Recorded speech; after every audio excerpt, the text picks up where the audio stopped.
পুরুলিয়ার প্লেয়ার আজকে আমারটা নিয়ে প্রথমে নিয়েছিস তো, তাহলে কী বলবেন?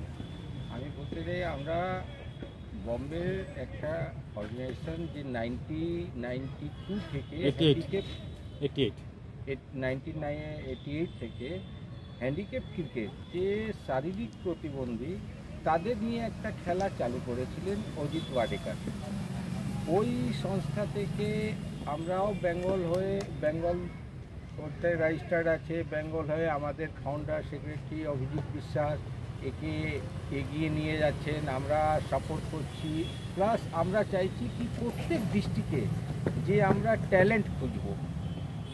এইটা ট্যালেন্ট খুঁজলে কি হবে, আমাদের স্টেট টিমটা তো মজবুত হবে, প্লাস একটা প্লেয়ার যে হ্যান্ডিক্যাপ্ট হবে ওর মাথায় এইটা না থাকে কি আমার কাছে ট্যালেন্ট ছিল, আমরা চান্স পাইনি, আমরা চান্স দিতে এসেছি। যদি ওর ট্যালেন্ট হবে তাদের আমরা চান্স দেব, তারপরে আমাদের ওয়েস্ট বেঙ্গল হয়ে খেলবে, ন্যাশনাল হয়ে খেলবে, ইন্টারন্যাশনাল হয়ে চান্স পাবে।